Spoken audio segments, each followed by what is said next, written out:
I am the type of person who wakes up every day and says, is this all there is? Mm. But particularly at this time in my life, I am really saying that. I made compromises while I was raising my children to be able to stay in town. A lot of the work I chose was not completely fulfilling to me as an actress. Mm. As I was raising children and being a wife and a housewife, and I was actually playing one on television. Welcome to the podcast where motherhood meets reinvention. I'm your host, Sharon Macey, and this is Mom to More. I'll be speaking with remarkable moms who have embraced the art of transformation, crafting their more by leveraging the skills they hone as stay-at-home moms. They'll share their experiences, struggles, and successes as they return to a former career, pursued a passion or hobby, or charted an entirely new path, giving you the clarity, motivation, and inspiration to help you answer the question, what do you want to do when your kids grow up? Hey everyone, welcome back. An actress depends on her instrument, her body and her voice, and the various tools she uses to create characters and express herself, turning the vision of the writer and director into reality. But what happens when an actress becomes a mom? How does that creativity keep flowing, and how does it help or hinder her instrument and the time that she has to put into her craft? We're going to talk all about that today with the very accomplished Nancy Travis. Nancy has been fortunate to work in film, television, and theater. She most recently appeared in the family rodeo series Ride on the Hallmark Channel. Other television credits include Last Man Standing and the Kominsky Method, which I loved. She will next appear in Grosse Pointe Garden Society on NBC. Her many films include the classic 3 Men and a Baby, the drama thriller Internal Affairs, Sisterhood of the Traveling Pants, and the cult classic So I Married an Axe Murderer. Theater remains Nancy's first love, having performed in Brighton Beach Memoirs and I'm Not Rappaport on Broadway. Regionally, she has worked at La Jolla Playhouse and Ensemble Theater Company in Santa Barbara. She was a founding member of the Naked Angels Theater Company in New York, and I remember that when that happened. And she now lives in LA with her husband and 2 sons. Well, hello, Nancy. I'm so thrilled you're Hello. here. Great to be here. Very excited to have this chat with you. Thank Terrific. you. Well, looking forward to this. So I feel like we need to share with our listeners that you and I have weirdly come full circle. We met almost, 40 years ago or Oh something like God, that? yes, When we were decades. both just starting out in our careers. I wrote several commercials for Hostess, and you were cast in 2 of them. And you were fabulous. And they became award-winning commercials for Ted Bates, the ad agency, and for me. And so thank you publicly. I appreciate Yes, that. I mean, it is kind of crazy how life just is this continuous circle. It's like a drain, and we keep getting smaller and smaller and Right. smaller. And those Hostess commercials really were kind of a launching pad for me in Mhm. many, many ways. Just me shoving Hostess Twinkies down my throat and feeding the cupcakes to this guy romantically. So that Yeah. was Yeah. I think that definitely. was the beginning of sort of food porn on TV. So, It was very much so about yeah. food porn. Yeah, that's for sure. That's for sure. It was also a time when commercials and advertising were changing, and it was Mhm. less of the woman or person in a button down shirt and straight Big ones. hair, exactly coiffed. And I just remember because I have this hair, I've always had this hair. In fact, when I was younger, there was quite a bit more of it that was unruly and out of control. But at the time, I wasn't able to really to get work because I didn't look like that person. And Levi's came out with this whole new 501 gene campaign, and you probably remember that of Mhm. just people being people, walking down the street, Right. and it kind of changed the whole landscape Yeah. of things. Yeah. Things got more natural and real. So, and that was a really Very good, much so. that was a really Yep. good thing. So let's jump in here because there is so much I want to talk to you about today. And I like to start all my interviews with what I call my essential mom question. And that is, how many kids do you have and where did you raise them? I have 2 children, 2 boys. And they were both born in Los Angeles. I raised them in Los Angeles, and they are now, one just turned 27, Wow. and the younger of the two, my son Jeremy, is 23. We overlap with two of those kids' ages, that's for sure. Mhm. So when you had your first son, how did you look at this brand new role that you just took on of mommy? And, what did that look like for a while for you? Well, let me start with saying before I had my son, my master plan was that I would be a very successful movie actress and be able to have a husband and have 2.0 children and still continue to travel all over the place, have a bi-coastal life, and just pack up my family and have them come with me for the multitude of films that I was going to be doing all over the world. So this was this strange fantasy that I Yeah. had, which actually, I mean, I call it a fantasy now, but at the time it really was my plan. And then I married a man who has his own career. And at the time, he was a very successful vice president of production at Columbia Pictures. And so he had his own career and his own office he had to go to. So he wasn't really able to just pick up and follow me wherever I was going to go. Mhm. And then I had my first child.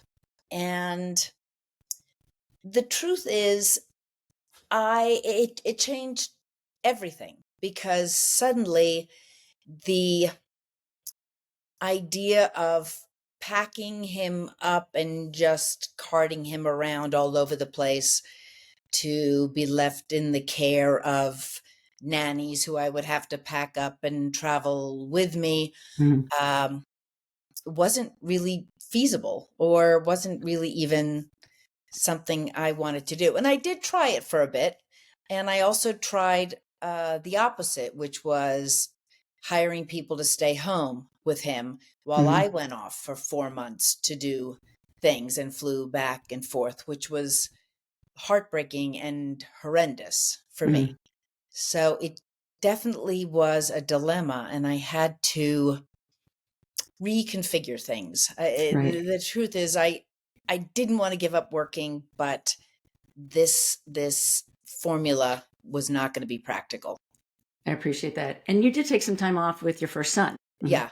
And and it was interesting too because it was around then that I transitioned, whether I wanted to or not, from making movies to doing television. Uh Movie roles weren't coming to me as much as I wanted them to. Mhm. And I mean, I will say, probably like most people who are in this, like a lot of women, very ambitious. I Mhm. wanted to have it all. I grew up in that generation. I wanted to have a career and have a family and be successful and just have the whole thing. And Right. uh, But then and we realized maybe that wasn't feasible or viable or realistic. yeah, and it's an interesting paradox because I was raised by a stay at home mom who, I'm going off on a little tangent here, Mhm. stay at home mom who took great pride in raising myself and my brother. And she was a great mom and managed for her own self.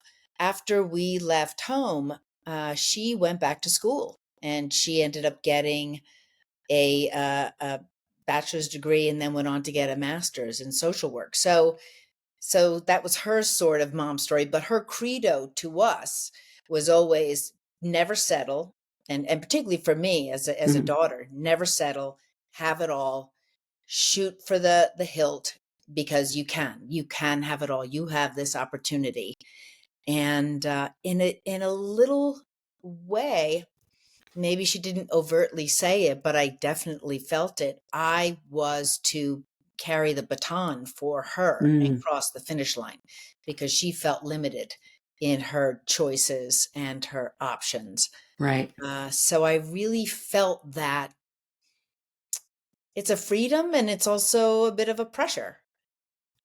Right. And And there's a lot you have to give up to have it all. And maybe you don't Exactly. want to. Right. So that's the other thing Yeah. is you can be a glutton for all of it too, Hmm. and it might not lead to happiness. That is So it's true. picking and choosing, and I continue to do so. I'm 62 years old, and I continue to reshape things. I don't think of the word retirement in that's not even in my No, I know. vocabulary. I don't even know what that means. Right, So, right. uh, Well, we'll definitely get into that. I also realized that I think in life you can have it all, but not all at once.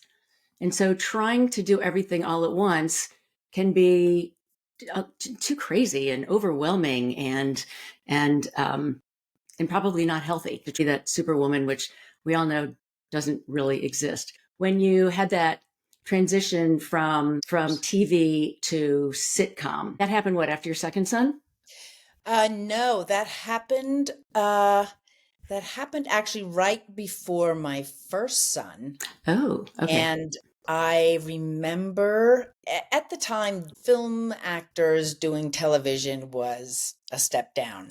Right. And I remember I wasn't getting work in movies at the time. And my manager had said, there, why don't you try doing sitcoms? I also wanted to have children, and that was a distant factor. And there was a sitcom called Almost Perfect that she had read that she thought I Hmm. would be great for.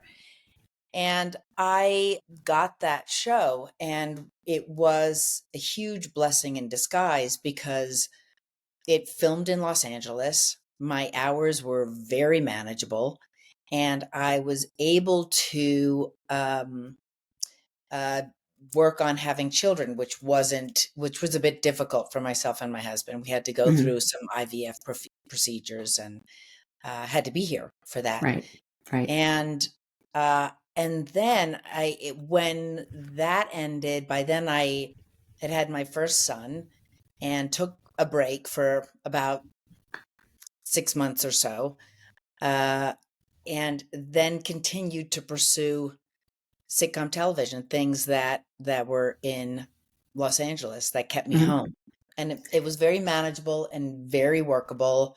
And I mean, Last Man Standing lasted 10 years, and it Right. took me right through my kids' primary and middle school and high school years. And how nice was that? Because you had the ability to really merge your family life and your working life, but you were there for the kids. And let's talk about like why that was so important for you, to be there for your boys, to have those family moments. Why was that a really important part of who you are?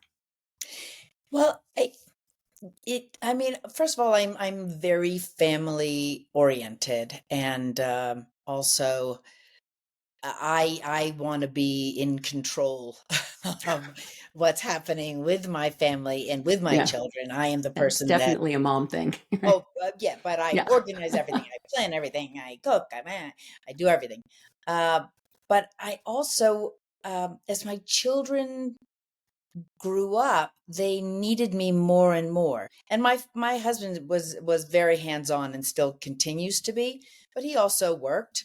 And ironically, their need for me grew as they grew older. And Oh yeah. the issues and the problems and the questions come fast and Right. furious. And you Yep. really need to be there and a part of their lives. Yeah. And even just being able to be with them strapped into a car where they had nowhere to go and had to listen to me, and we would have conversations, and all of those things were major parts of their growing up, and mine as well. Right. Right. Isn't it interesting the conversations that we have while we're holding on to the wheel of a car? It it's So so much happens. yeah, So yeah. much happens. Yeah. And how much the kids are willing to talk about because you're both staring out, straight into where you're going. I mean, And thank God for yeah. carpool. How many times I drove my kids with other kids in the car, and things that they wouldn't talk to me about, I could be a fly on the wall and just Hmm. listen to them and hear about what's happening. And what they're feeling and what they're thinking and all of it. Really great. Right. Nice. So you touched a little upon being in control and doing all the mom things. Let's talk for a few minutes about some of the skills that you developed as a mom, right? Because we all learn about things that we never thought that we could do, and we realize we're really honing this incredible skill set. And then how maybe that translated back into your career. Yeah, I mean, certainly multitasking is a big deal, Right. and but just also the process of giving birth or having a child, whether you actually give birth to a child or you adopt or however you have a child, from the moment that you have them, your place in the world changes. Yeah. And I just remember having this concrete realization right after I had my first son that I am now a mother. I have a different place in the world, a different role that I never had before. It's not just about me. Mhm. And I think the just a little sort of track back. I think the problem with what my fantasy was I didn't include that I would have relationships in my life that I would be willing to negotiate for with that fantasy. So I I think so that perception for me as an actress and what that Mhm. means to not just be me, to have other people that come before me affects how I feel, how I Mhm. perceive things. The lens that I see a lot of things is through a mother, as a mother, Right. and also just as my children grew up, I think I learned to listen better, Mm. to So, actually listen not just to words, but to body language, to emotion, to what they're not saying. Uh, and that is certainly for an actor the greatest tool that you have. right. That's all of it. Yeah, that makes so much sense. Yeah. Also, one thing about that role Mm. reversal thing, I think that happens also when you lose a parent and you realize you're no longer somebody's child. Right. So it's a very palpable change in your place in the world.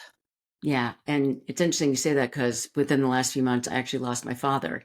My Mhm. mother's still around, but we lost my dad, and yeah, and so now all of our energies are focused on mom, making sure that Right. she's okay. And oftentimes, yeah, I do feel like we are the parent taking care of her. She doesn't like that, but I Mhm, I digress. know. Hey, y'all. Time to talk about my sponsor, Ally Shoes. Hands down, the most comfortable shoes I've ever worn. The way they're designed, by women, of course, and engineered with this cushy insole design and perfectly placed padding, I can literally wear these shoes all day, and I cannot say that about other brands that I have worn. But don't take my word for it. Ask InStyle, Business Insider, and CNN, who are saying the same thing. And I'm sharing the love with all of you. Head on over to ally.nyc, where new customers and listeners of the pod will get $40 off your first pair of heels, classic, kitten, bold block, or sexy slingbacks with special code MOMTOMORE40. And 10% off your first pair of boots and flats, so 10% off of each, with special code MOMTOMORE10. Check out your ally in fashion who are reimagining how comfort and function support women every day. Ally.nyc. Obviously, as a mom, there are so many challenges just built into being a mom and managing the household and the kids and illnesses and life and school and family and whatever. So, talk to me about some of the challenges that you faced, and also how within those challenges you were able to really keep that creative part of you. I would say a huge challenge for me was finding reliable help so that I Mm. could continue to work, and also trusting that I could give over the care of my child. And I mean, I've had some gnarly situations with people that I've had to fire. And at the same time, I mean, I encountered mothers and certainly women in my own family who made me feel bad for not just for actually having that help. And so that's an interesting quandary for certainly for a working mom. Yeah. But it's Um, also interesting you say that, because even if you are the home parent, and I will credit a woman named Neha Rush, who has created that sort of like, there's two working parents in a family. There's a parent who's working in the home and a parent who's working out of the home. And I love where she's coming from on this. And just because you might be the home parent doesn't mean you don't deserve help. Doesn't mean you don't deserve time for yourself, because we are doing such a difficult job. And it doesn't end 9 to 5. It's 24/7. right. And so I believe that, yeah, if we want to keep our sanity, we have to have some help. We have to have that time off. And we also live in a time where we don't necessarily live close to, my family's all from the East Coast and we moved to the West Coast. So I didn't have family that could help and that I could trust with my children. So I was Right. hiring people and some were great and some were really awful. Mhm. And that was very, very difficult to manage. And at the same time, know that I needed the help because I had to go away every day Right. for a certain amount of time. So Right. I think for me that was the biggest challenge in that way. Uh, and and other than that, I mean, I've always been, well, even when I'm away, I've always been reachable. There have been times where I've run off a set and jumped in my car because something happened to my kid at school and I had to get there. Right.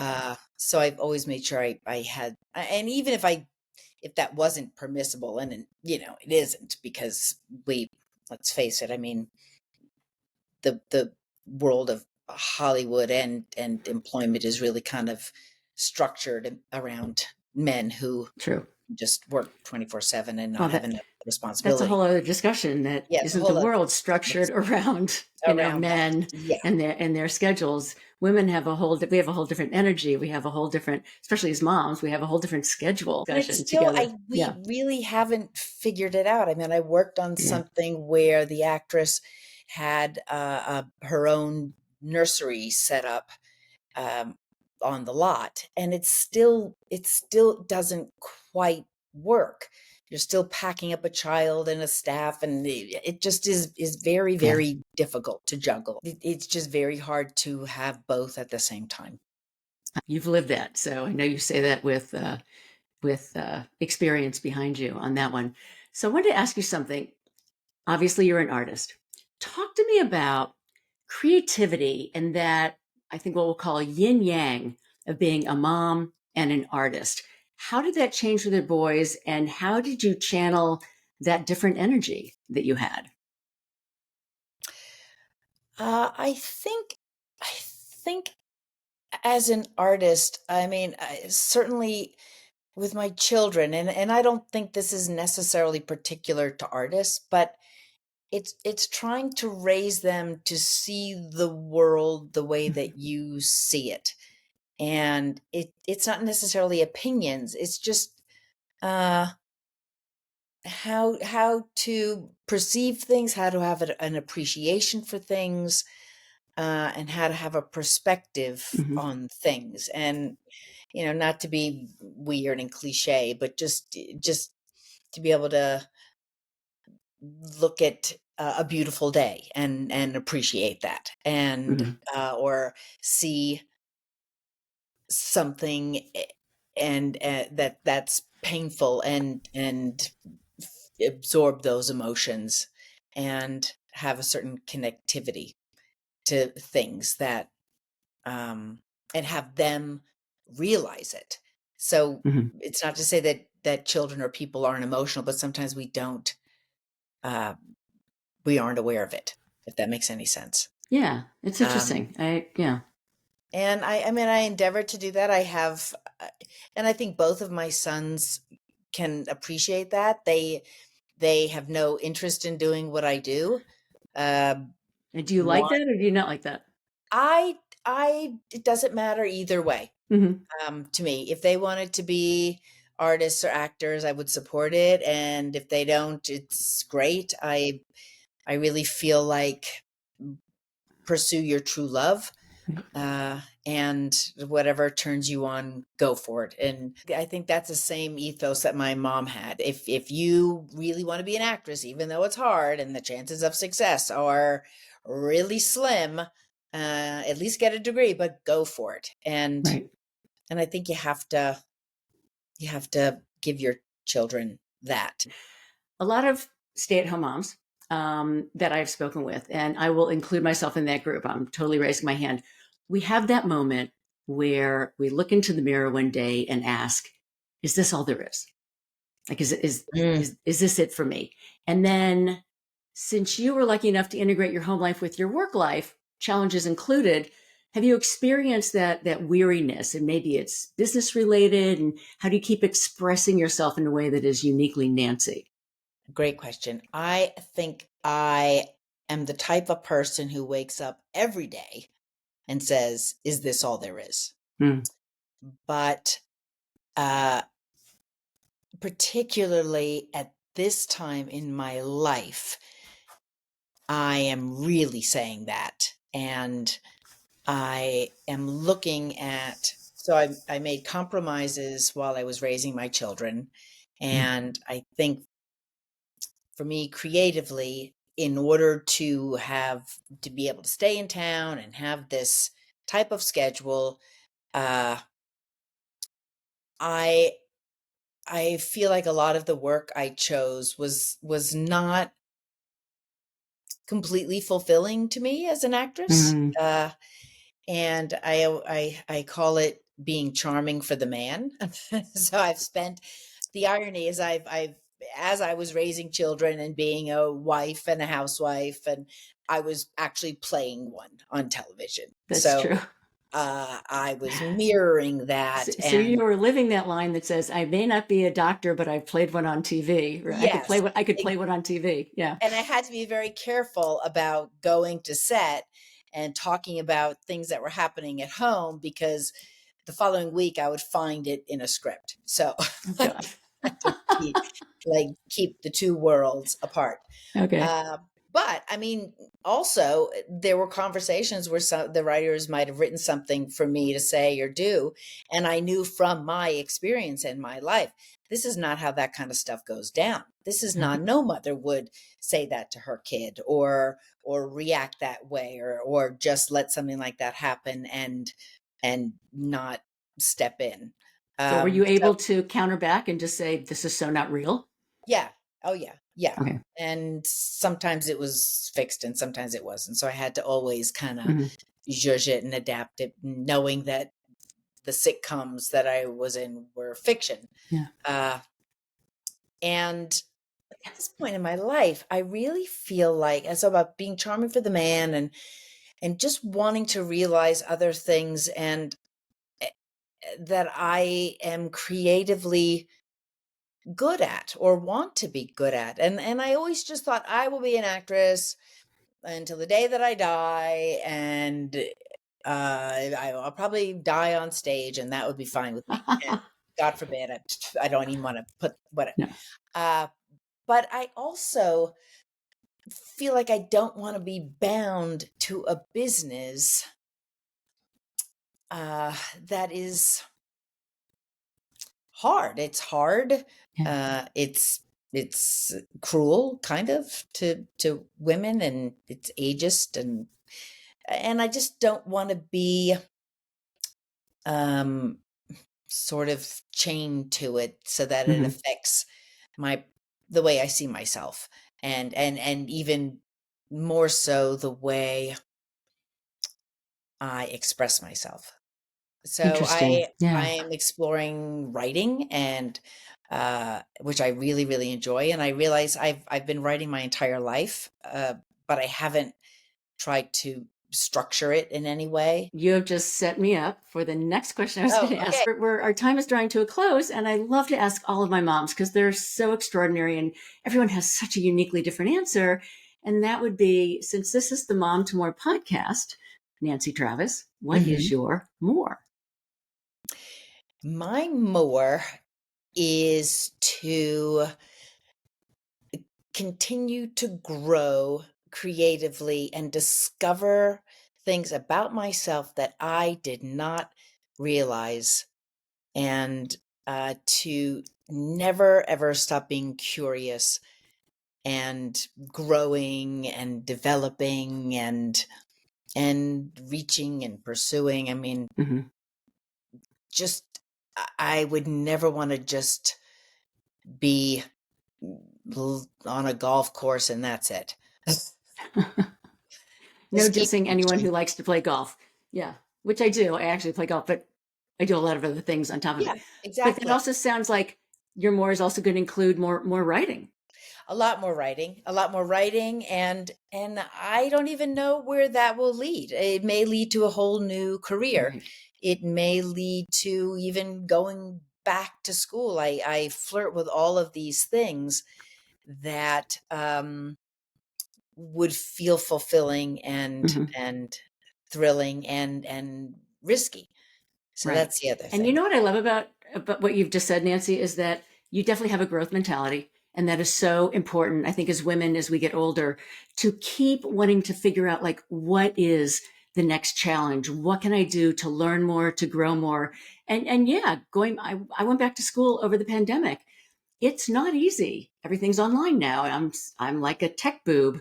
And so, being able to do that and then seeing where it takes you is thrilling and it's exciting. And I think that's part of what is so wonderful about life, and having that mindset is like, okay, what's next for me? Done this. Let me try something else. And inspiration. I want to be inspired, and conversely, I want to inspire.